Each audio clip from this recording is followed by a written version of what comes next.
Alamin. Nous avons changé un peu le thème aujourd'hui et nous allons parler de la fortune, al-mal. D'ailleurs, on peut dire que c'est une demande parce que beaucoup de personnes m'ont sollicité pour que j'en parle. Quand on parle de la fortune, on doit penser ou avoir une pensée à quelqu'un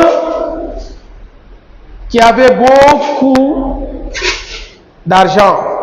Et c'est Corée qu'on appelle Qarun. Et nous retrouvons son histoire dans le Saint-Coran. Allah subhanahu wa ta'ala nous dit Inna Qaruna kana min qawmi Musa fabaha alayhim. Qarun faisait partie de la communauté de Moïse, ou bien dans l'époque de Moïse, mais il ne faisait pas partie de sa communauté, car il ne faisait pas partie du nombre des croyants. Mais Allah subhanahu wa ta'ala l'avait octroyé une fortune énorme, mais il était trop arrogant. Pour nous montrer son argent, Dieu nous dit wa ataynahu min al-kunuz ma inna mafatihahu latanu bil usbati ulil quwwa. Dieu nous dit 40 personnes robustes, 40 gaillards bil al-usba. Quand on parle de usba, c'est minimum 40. Une foule de 40 personnes bien robustes ou du quwa ne pouvait pas transporter ses clés. Je dis bien pas sa fortune, mais ses clés. Ses clés seulement. Les clés de ces magasins, 40 personnes bien gaillardes, bien robustes, en forme, ne pouvaient pas les transporter. Et sa famille avait l'habitude de lui donner des conseils pour qu'il obtienne le paradis à travers cette fortune énorme. Mais malheureusement, il ne les écoutait pas. Quand la famille disait Wabutari fima ataka Allahu daral akhirah wala tansa nasibaka min ad-dunya wa ahsin kama ahsana Allah ilayk. Mais comme il était arrogant, comme il était agressif, il ne les écoutait pas. Et Moïse alayhi salam, qui fut le prophète de l'époque, il le détestait. Ça veut dire Qarun détestait tellement Moïse et il l'a désobéi. Et il y a une histoire même on dit tellement il était arrogant, il a payé une femme pour qu'elle accuse autant pour moi le prophète Moïse de fornication. On dit lorsque Moïse transportait ou parlait avec ses fidèles, la femme lui parvient pour dire je suis enceinte de toi. Allahu Akbar. Voyez comment on peut accuser un prophète de Dieu l'adultère. Mais ce qui s'est passé par fini, elle a avoué que c'est Qarun qui l'avait payé. Et qu'est-ce qui s'est passé? Moussa alayhi salam a dit à la terre de l'avaler. Voilà pourquoi Dieu nous dit فَقَسَفْنَا بِهِ وَبِدَارِهِ الْأَرْضِ. Parce qu'il avait une grande maison, très superbe, très jolie. Et lui et sa maison, tous deux, ont été avalés par la terre. Voici sa fin. Pour vous dire, chers frères et sœurs, wa alaykoum salam wa rahmatullah. La part du calife. Jazakumullah khair. Jazakumullah khair. Pour vous dire, chers frères et sœurs, souvent, la fortune peut être pour nous une tentation. Oui. Dieu nous dit, innama amwalukum wa awladukum fitna. Sachez que vos fortunes et vos enfants peuvent être pour vous des tentations.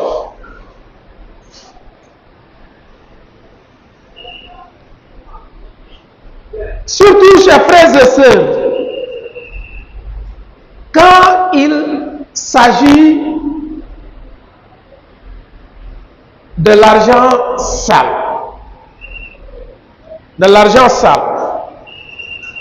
que ça soit l'argent volé, l'argent détourné, l'argent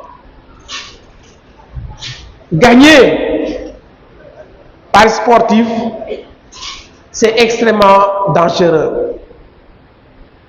Pour l'argent, ceux qui mangent l'argent sale, on va citer quelques-uns. Dieu nous dit, Inna alladhina ya'kuluna amwala al-yatama zulman innama ya'kuluna fi butunihim nara wa sayaslawna sa'ira.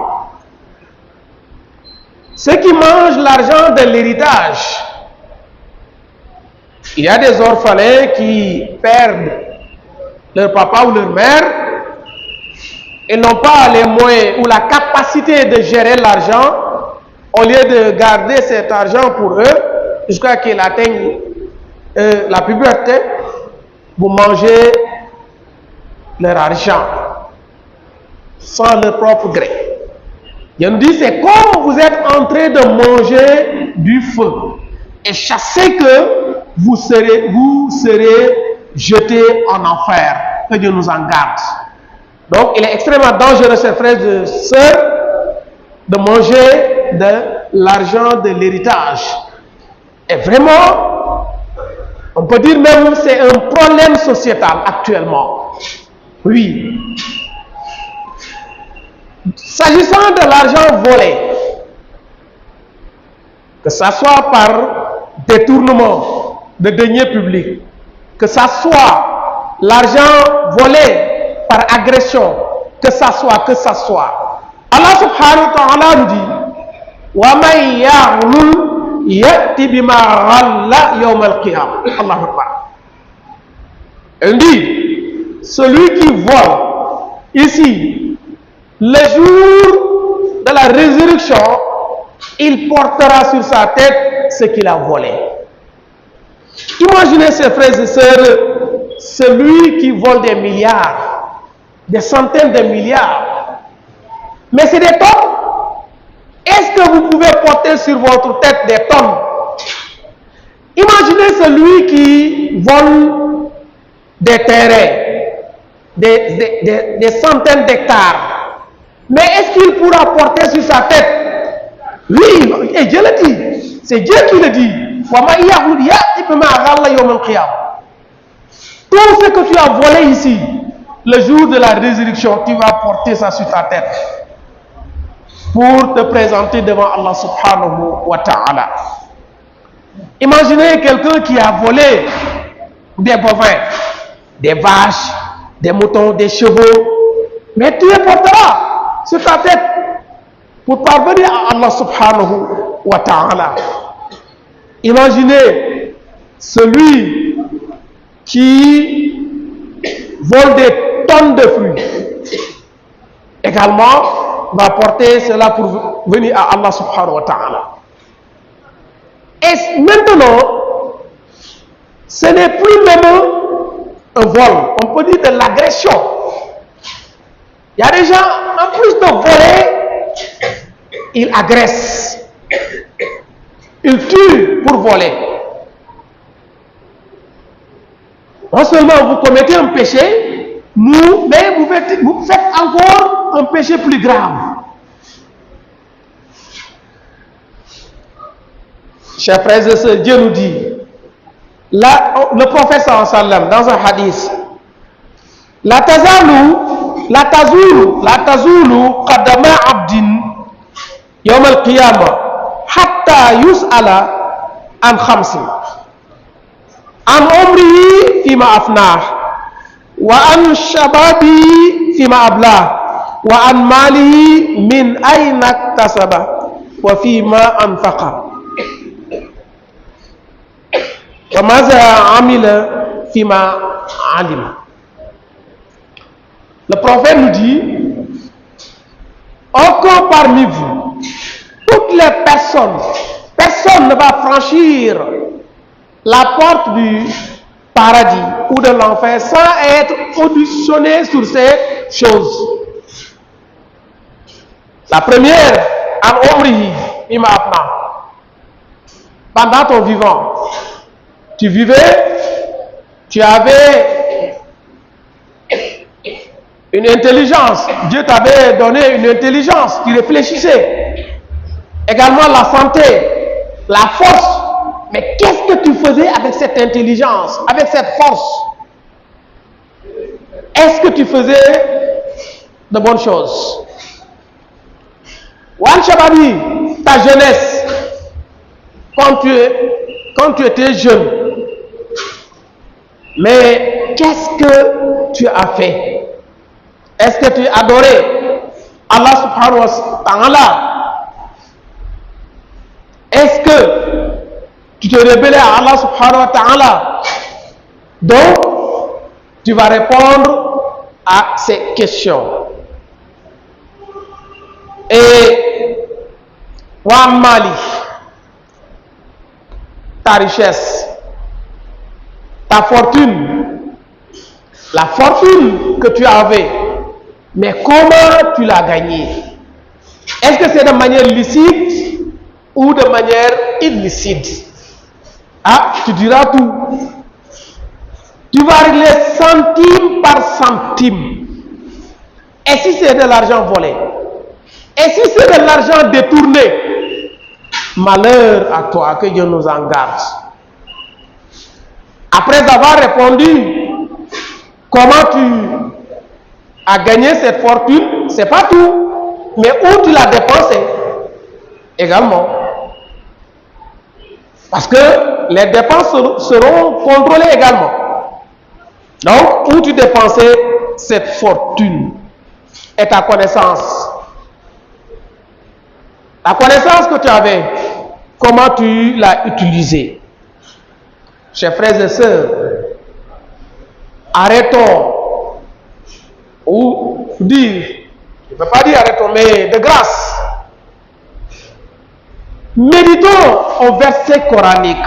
Quand Dieu nous dit Afala yatadabbaruna al-Qur'an am ala qulubin aqfaluha, ne méditent-ils pas sur le Coran ou bien leurs esprits sont bouchés? On peut dire que soit nous ne méditons pas, soit nos esprits sont bouchés.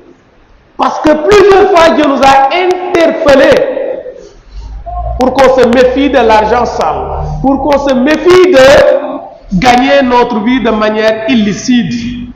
Parce que non seulement il y a des conséquences immédiates, mais il y a des conséquences plus graves dans le futur, le jour de la résurrection.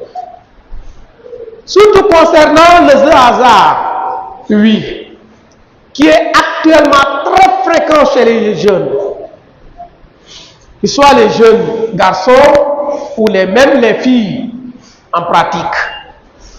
Dieu nous dit, Ya ayyuhalladhina amanu. Quand vous entendez Ya ayyuhalladhina amanu, mais on doit prêter une oreille attentive. On ne doit plus manger, on ne doit plus bouger, on doit écouter, prêter une oreille attentive. Qu'est-ce qui va suivre? Parce qu'il a interpellé les musulmans.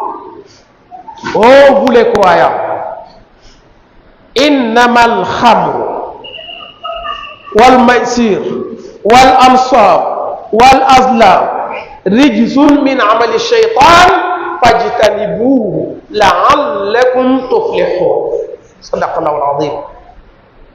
Quand je dis chasser que le vin, l'alcool, peut-être qu'il est moins consommé pendant le mois de Ramadan, mais le hasard, c'est même chose jusqu'à présent. Il y a des jeunes, malgré leur carême, ils font les jeux hasard. C'est extrêmement dangereux.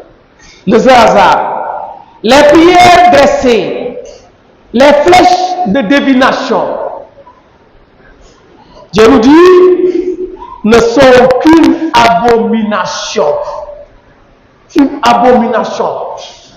L'alcool, les hasards sont des abominations. Et Dieu nous dit, œuvre du diable, min amali shaitan. Min amali shaitan. Et pourtant, on passe notre temps à dire Auzu billahi minash shaitan rajim. Auzu billahi minash shaitan rajim. Alors que c'est nous-mêmes qui accourons à fond vers le Satan. Dieu dit min amali shaitan. Sont des pratiques du diable. Et nous sommes aveuglés, je ne sais pas, par la richesse. Jusqu'à même, on ne cherche plus ce qui est licite et ce qui n'est pas licite. Donc, chers frères et sœurs, c'est extrêmement dangereux, que Dieu nous en garde. Le prophète nous dit, sallallahu alayhi wa sallam, in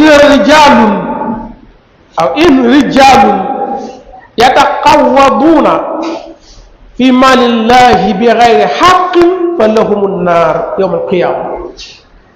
Ceux qui se battent uniquement à cause de l'argent et ceux qui prennent des armes, donc ceux qui prennent des machettes, ceux qui cassent les portes,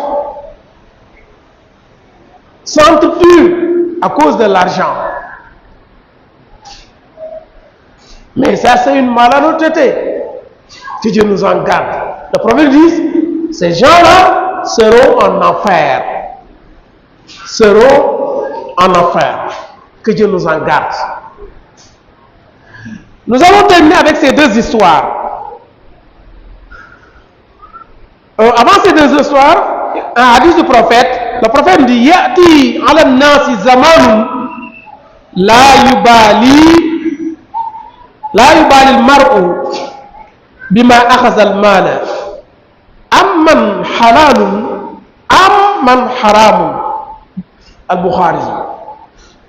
Le prophète dit, il va venir une période. Temps du prophète, le prophète dit, il y a une période qui va venir. Et dit, les hommes ne font plus attention de l'argent licite et de l'argent licite. D'où il vient. Et est-ce que nous ne sommes pas dans cette période? Si. Et il y a des jeunes qui disent tous les moyens sont bons pour avoir de l'argent. Wallahi, tous les moyens ne sont pas bons. Il y a des gens qui le disent. Tous les moyens sont bons. Tous les moyens ne sont pas bons.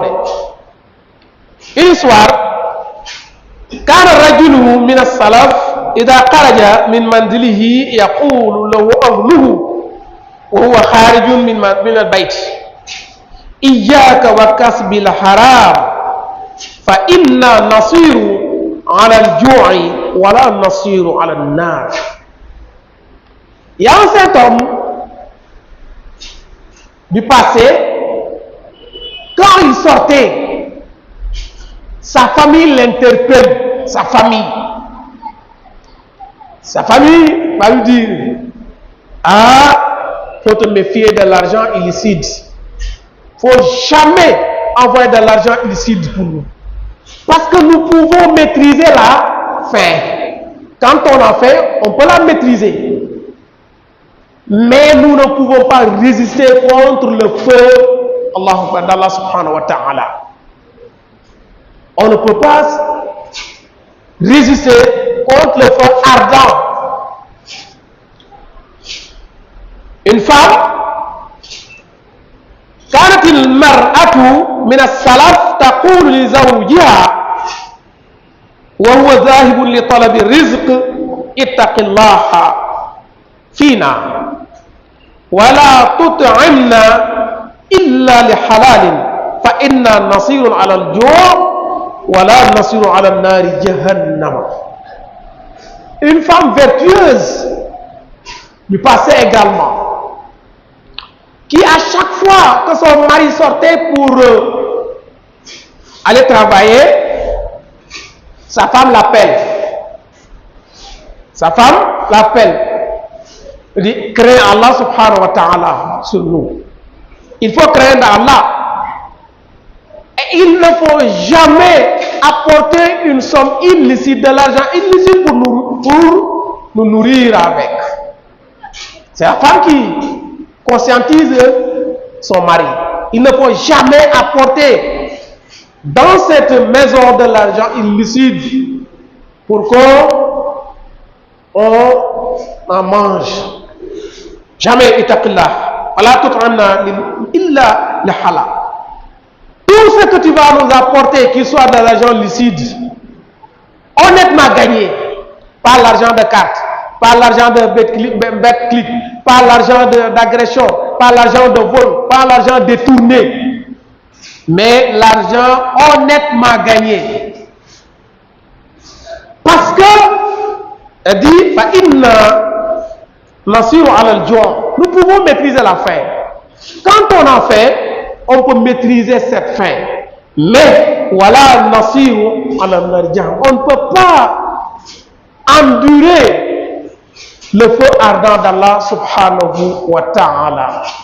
Si vous avez suivi, si vous m'avez suivi au début, Dieu a parlé ou bien a interpellé ceux qui mangent de l'argent sale, qu'il soit l'argent détourné, l'argent gagné par agression, l'argent de l'héritage mal honnêtement mangé. Chers frères et sœurs, nous sommes des musulmans. Et quand le Coran parle, on doit obéir. Quand le prophète parle, on doit obéir. Le prophète en a parlé, le Coran, ainsi de suite. Qu'est-ce que nous devons faire? Suivre Allah subhanahu wa ta'ala. Et que nous allons vivre paisiblement sur cette terre, mais également le jour de la résurrection, on n'aura aucun problème devant Allah subhanahu wa ta'ala à régler nos comptes. Que Dieu nous donne la bonne compréhension. لنا أمرنا صحح لنا بدنا وهب لنا رشد والتوفيق يا الله ودمرا كل عبارة تضر بنا قبل وصولنا يا الله يا الله وكلنا عاصما من كل مهلكة ونجنا من بلايا الدهر يا الله والطف بنا وقونا وكلنا وهب لنا حسن الختام ربنا وصل على النبي وسلم واقض به حاجة كل مسلم